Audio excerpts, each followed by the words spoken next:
The crowd must have been pretty excited when that pink dress came down the runway. I mean, if anyone hasn't seen that's listening, go and have a look at the show space, as in a video of it. I mean, it's on my Instagram. It'll probably be on any of the other MA grads' Instagrams. It's this amazing building, King's Cross, Central St Martin's. Most people obviously know it, but it's so huge.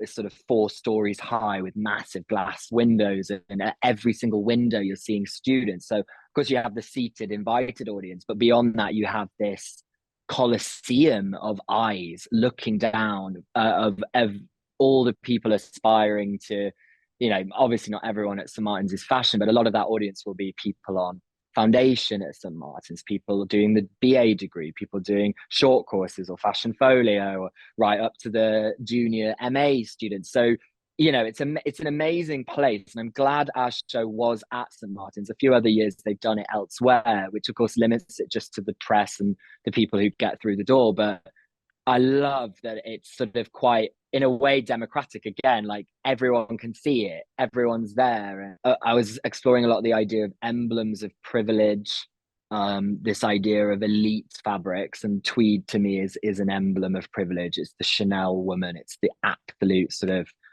creme de la creme, but so off-putting as well, so sort of alien for people, and really just like in a protest, shredding it up.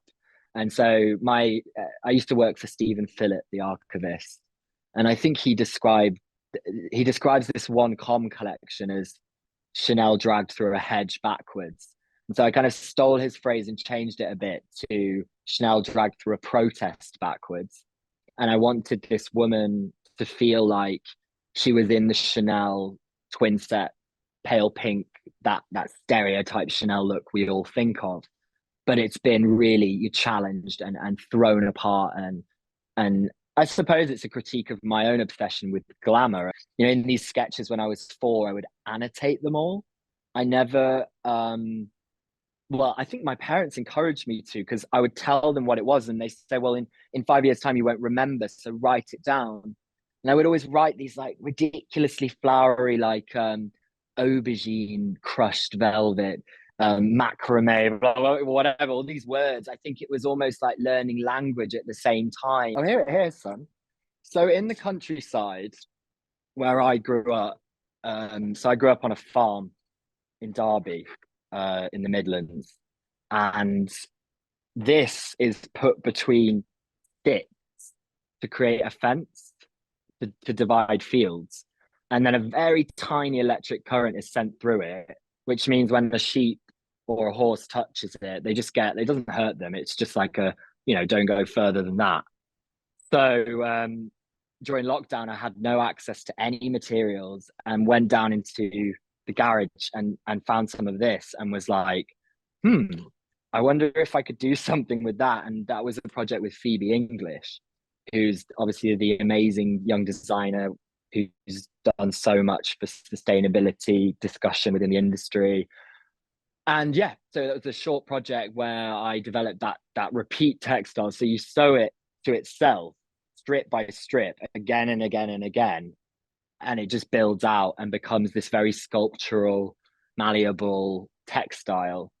And then the ribbon was born out of that, because this is very scratchy and it's amazing as a showpiece, but it's not something to like throw on for a party. So that's when I did the ribbons. Was actually Honor Swinton Byrne, Tilda Swinton's daughter, who's an emerging actress. I'd worked on a film that she was starring in, Joanna Hogg, a director I love. And I messaged her and said, do you want a dress for something? And she said, oh, I'm going to Cannes. Will you make some dresses? And so that's how the ribbon started, because I was in that place of tape, horse tape, horse tape, horse tape. I was like, well, I can't really put Honor in horse tape because it'll be too, in Cannes, it's too hot, it's too scratchy.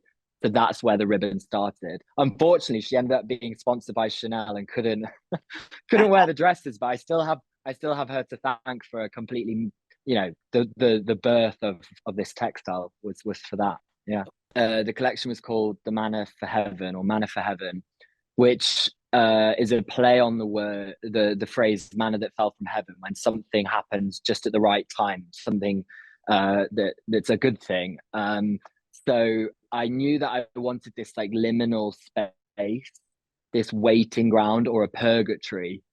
And it was about where to set that. And there was at the very start, it could have been like, I don't know, an airport. And then for a long time, it was a hotel. And eventually it was the idea of a manor house. And it's my fictional purgatory. It's my place where I imagine people who haven't ticked a certain box or don't fit a certain mold have arrived and are awaiting their fate.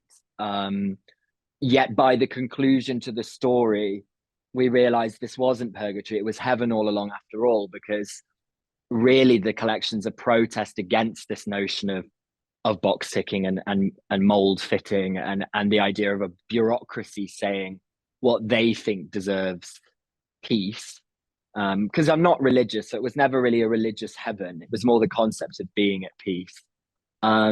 And so, yeah, it was all these others, these deviant people, these debauched people, whether they're queer or whether they don't fit the patriarchal gaze of what should gain access to heaven. But by the end, I think, no, I'd rather be in this purgatory than wherever that other place is, which is supposedly heaven. So that was the kind of long-winded, I suppose, ethos behind it. But then aesthetically, it was about creating an amazing, eclectic world of staff and starlets, of kind of some people it's like deconstructed uniform, other looks it's like deconstructed couture evening wear. And I wanted an environment where I felt I could fulfill that breadth of like almost day wear to evening wear, rather than kind of, I could have done a whole collection on one of those characters. And in a way, each look could have been a collection actually. But in the end, I enjoyed that eclecticism of like, no, let's just do one look per world and then unify it by this context of the manor for heaven.